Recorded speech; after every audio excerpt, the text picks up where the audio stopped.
Hi folks, I'm so proud of what you're about to see. I have literally poured dozens of hours into this and I learned so much. Now Tobias, if you're watching this, I apologise in advance for the countless mistakes and deviations and misinterpretations of your piece on the Red Jaguar video. But I had a great time and I learned so much, so let's have a look at it.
Right, I hope you enjoyed that. I've been so looking forward to making this video. As you know, Tobias is my favourite guitar player of the moment. A while ago it was Robin Ford, and then we had Tom Bukovac, and then we went into Julian Lage for a while. And Tobias is doing it for me at the moment. And I'm learning so much from watching these Oldenburg videos. In learning the piece tonight, I had to set YouTube up and go to that humiliation of 0.5 speed and slow it right down. I could have faked some of the stuff he was doing, but you may as well get the bits that really impress you. You may as well get them right and find out note for note what the heck is he doing. And even then I might overrule it and say, no, that's his thing, I want to do my thing. But there was a lot of times I was on 0.5 speed. So there you go. So let me talk you through and walk you through this beautiful piece that is his Fiesta Red 1964 Jaguar video on the Oldenburg channel. And I'll put the link in the description, of course. Specifically notice a lack of vibrato, which for me that's alien. As you know, all my notes are in perpetual motion. I can't even hold a chord down without getting this wee wiggle on the index finger. And yet he's playing these sections with just complete no vibrato. And it takes a certain confidence to do that, just to leave the note hanging there completely unmolested. And it comes across as really quite beautiful and powerful. Anyway, let's break it down. So we are in what a musician would call a 1-2-5, I would imagine. I wouldn't, I would just call it E, F sharp minor, and B7. So the first part's kind of straightforward. I won't labour the really easy parts like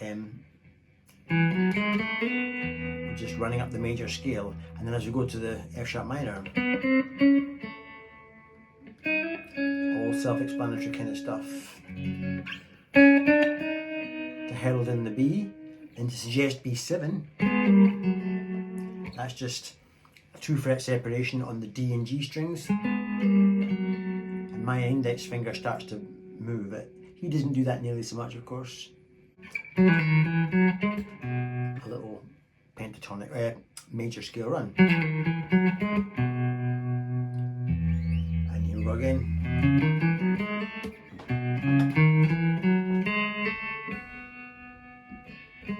All just major scale.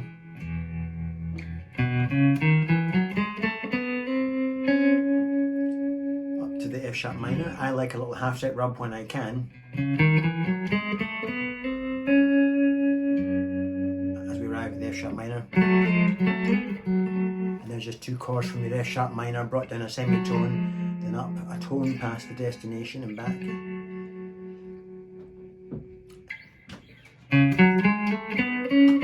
Does a little lick to herald in the B7 again. He doesn't do that exactly, I do this. Then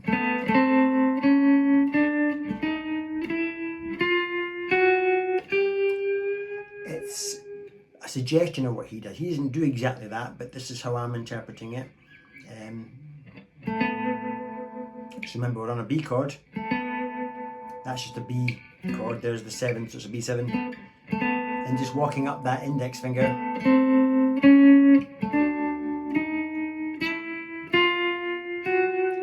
Adding in that little half step rub there. To herald in the E. And then just major pentatonic. Or major scale.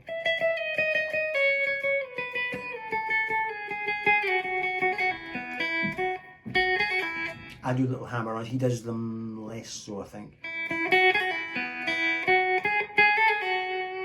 Then he does a lovely little lick. I've interpreted it like this. But he does it in that way that Robin Ford and Ariel Posen, I've heard him do that as well. What I would call the guitar player goes from a jog into a kind of march. Now it's not playing as fast as you can. That's what I do, and it doesn't come across well. It's more mathematical than that. It's actually probably mathematically exactly double time. So it's not playing as fast as you can,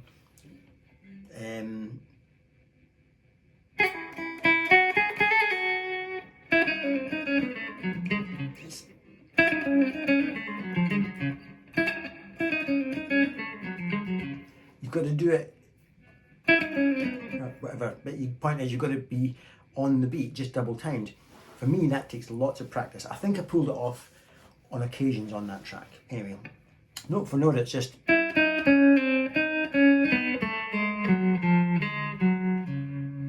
I think it went to herald back in the 5 chord, the B7.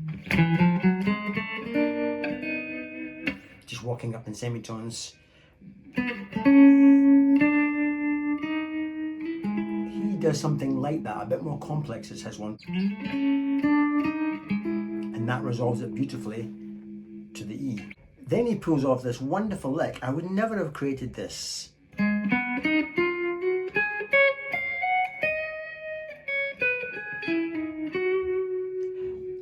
He goes on, I change it at this point. I think he goes in.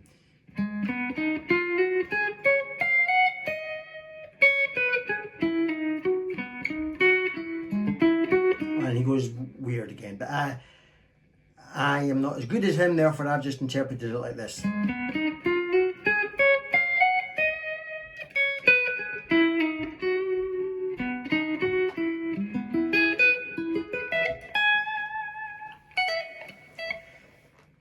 To get across the general gist. He's come from jazz, I'm going to jazz. There's a massive difference. I'm struggling to break the doors down in jazz. He's come from there, so all this stuff is natural to him. I struggle with it. But what a beautiful little lick. It's kind of, he's playing kind of major 70 types of flavors over an E.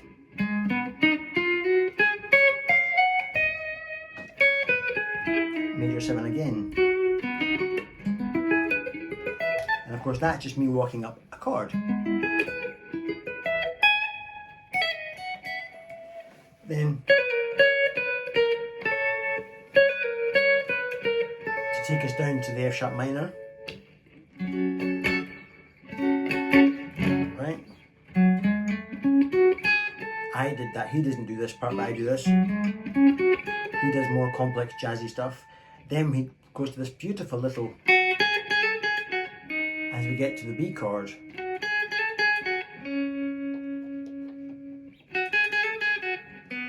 And doesn't vibrate. I'm struggling to not vibrate. He just deliberately leaves space and air around the note. Fantastic.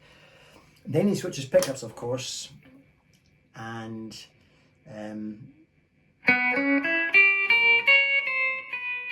right.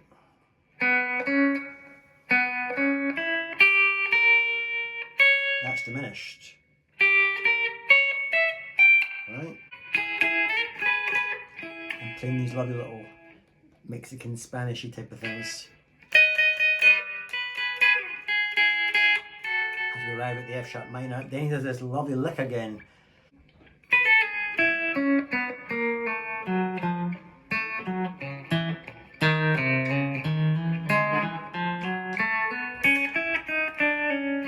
Something like that.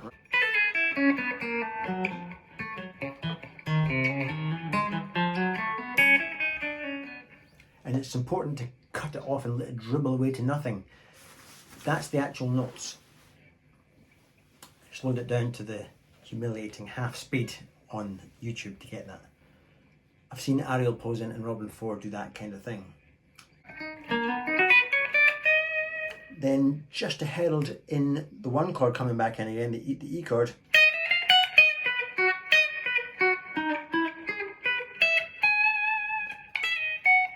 So I just, because we're still on the 5 chord, the B7, there's your B. Walking down a B chord. Then walking down the same B chord, but staggered a string behind, almost like.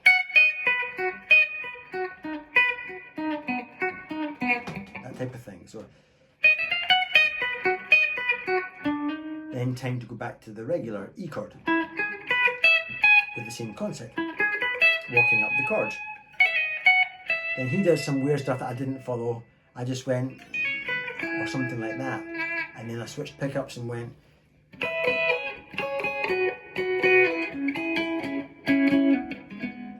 Just a little walking down the major type of thing, but using little double stops.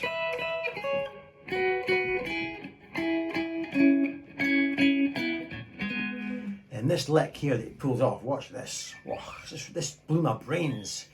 I mean, whoa, how good is that?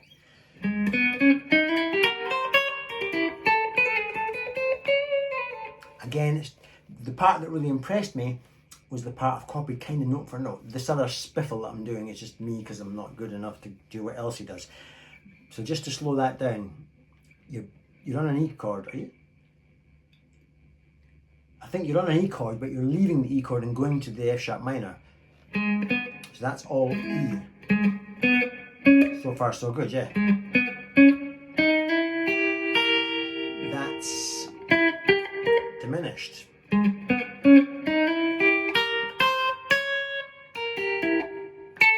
How good is that?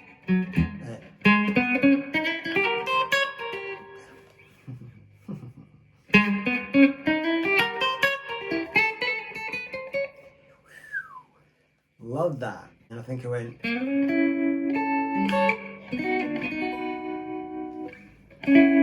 Just walking down that A chord. Is that an E? Yeah, we must be. No, we're not. We're in F sharp minor. But F sharp minor's got a heck of a lot in common with A. Practically similar notes. I was just pinging notes from technically an A chord, but against an F sharp minor. It works. Trust me. Just because. Don't ask why. It just works. To the 5 chord. And then he goes. That's lovely. He keeps the B note there with his pinky, but takes this part of your B chord down a tone to give that lovely sound. That's technically, I guess, A flat minor, but it's just really melody coming back down to the E. I'm just playing the 7th fret of the D and B. And maybe faking having a tremolo arm there by playing those notes, but down a semitone and bent up. So then, so that's just E, you know, that type of thing.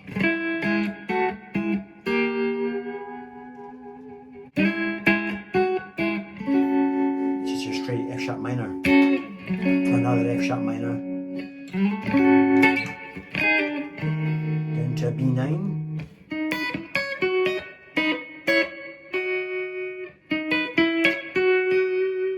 Still on B, and then just your E chord, but I'm striking mine a semitone too low. Okay.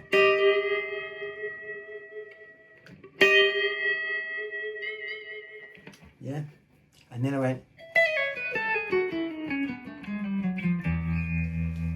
All that was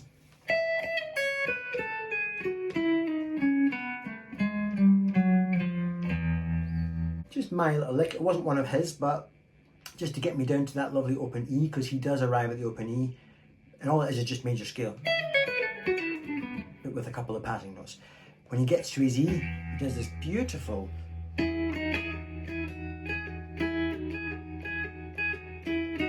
and that's the pattern he plays. He goes, and that's the part that you have to concentrate on.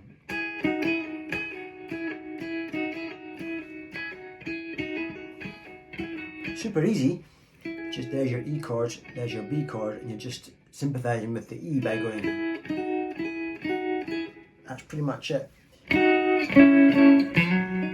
Then this lovely turnaround lick from an augmented chord.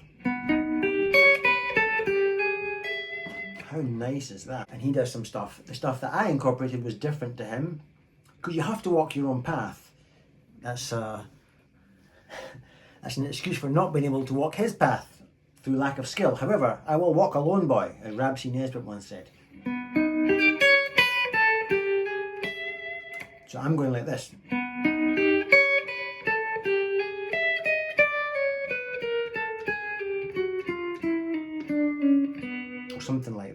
wouldn't really matter at that point because it's all kind of dissonant anyway at certain points.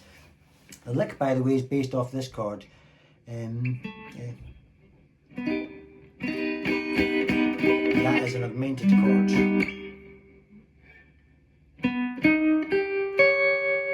But that's in, there's a bit, we've added to the augmented.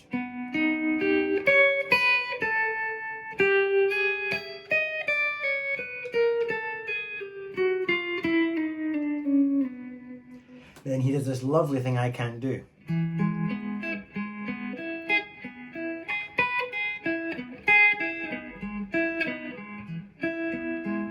Or something like that.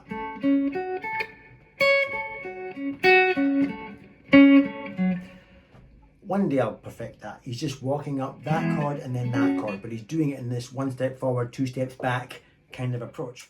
Right, I'm signing off. I'm going to have a glass of wine and I might watch some more Oldenburg videos. By the way, I rarely play clean. That might even be the only video I have ever done where I'm completely clean. Even the Cornell was set.